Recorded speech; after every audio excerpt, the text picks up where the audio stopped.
ici, on souffre. Là, tout ce que tu fais ici, là, c'est pour rien.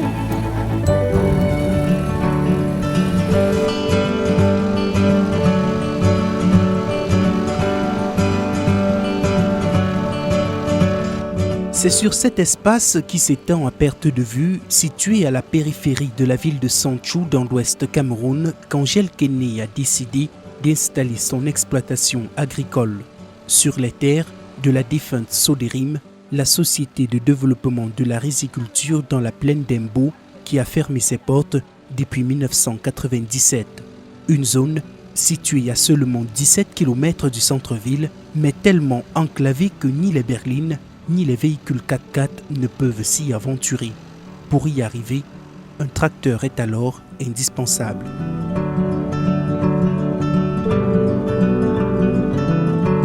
Rendu à la mi-mars, c'est déjà la période des semailles et Angèle et ses collaborateurs sont en train d'apprêter les semences de gingembre. Ça, ce sont les semences qu'on est en train de... montrer comment tu dois faire. On est en train d'apprêter comme ça avant de semer. Quoi? C'est nous-mêmes qui produisons les semences.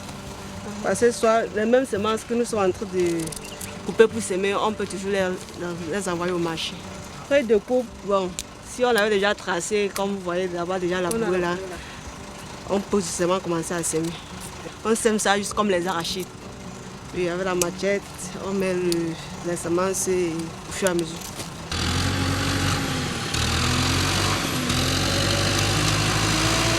Dans le même temps, les tracteurs s'activent dans les champs à labourer la terre qui accueillera dans les prochains jours ces semailles.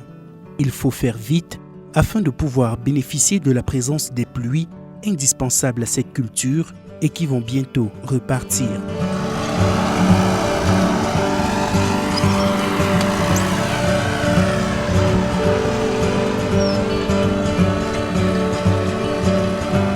C'est donc ici que tout a commencé.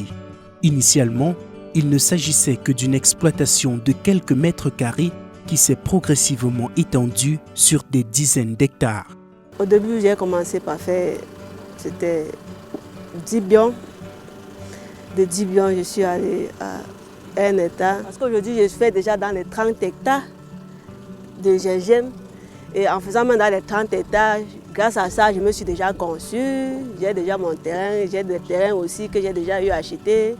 Son histoire, c'est celle d'une ménagère qui est devenue couturière par que faire et agricultrice par opportunité. Une opportunité qui deviendra toute sa vie, toute son histoire. À un moment donné, j'ai trouvé que la couture ne payait pas. Quand je rendais visite à maman, la façon, par exemple, on partait l'aider aussi à travailler dans la culture du gingembre. La façon où elle vendait, au moment où j'arrivais, quand elle vendait, je voyais, on lui comptait tellement d'argent, on lui donnait tellement d'argent. Bon, c'est où j'ai eu l'idée, pourquoi je ne fais pas aussi la culture du gingembre. C'est où l'idée est venue. Je l'ai donc retrouvée à Esseko. C'est où j'ai commencé à faire aussi du gingembre. Comme ceci, là, on laisse. Je ne peux pas. Une idée qui changera définitivement l'orientation de sa vie. À peine elle s'y met que le résultat financier est immédiat. Pour la première fois de sa vie, elle se retrouve propriétaire d'un montant de 100 000 francs CFA. Au début même, je travaille aussi comme toute personne qui se levait pour aller au champ. Je faisais juste un peu. Ce qui m'a encore plus encouragée, c'est que ma première récolte, j'ai vendu plus de 100 000.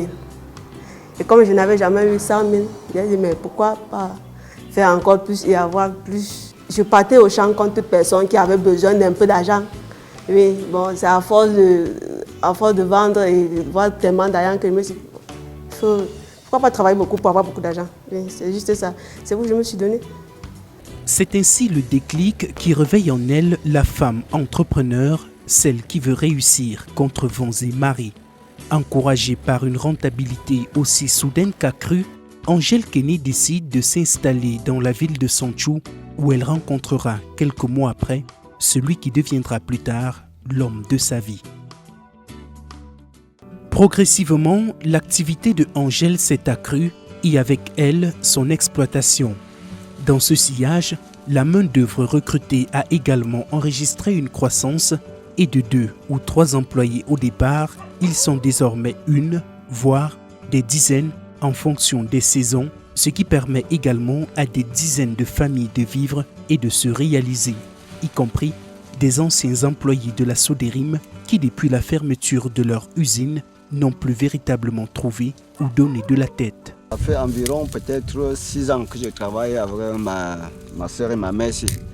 Depuis que je suis arrivé ici, je me débrouillais à quelque part. Comme on a fermé notre société, je suis venu ici, je l'ai trouvé. Je travaille avec elle comme ça. Depuis 6 ans, on est dans le Jinja. Chaque année, nous, on se débrouille comme ça avec elle. Elle nous donne un peu de moyens. On subsiste avec. Et ça marche quand même avec elle. Parce qu'elle est quand même très réglo, très franc envers ses ouvriers. Je crois qu'elle nous aide aussi dans beaucoup de choses. Dans beaucoup de choses. Elle nous aide même aussi à cultiver aussi notre part. Et on vient aussi comme ça l'aider. Ça nous permet aussi à vivre aussi chez nous, à payer aussi la scolarité des enfants, à manger, à faire nos problèmes. Oui, oui, on est en train de se construire grâce à elle. Parce que je vis chez moi. C'est grâce à elle que je vis chez moi. Grâce aux revenus tirés de la terre, Angèle a pu aujourd'hui sortir de la pauvreté et s'offrir une vie à l'abri du besoin. Mieux, elle s'est fait construire une grande maison assez confortable et même s'est acheté un véhicule. Des acquis qui, dans un pays où le revenu moyen est moins de 50 000 francs CFA par mois, apparaissent comme une réussite incontestable, comme pour prouver, si besoin l'était encore, que le travail de la terre ne trompe jamais.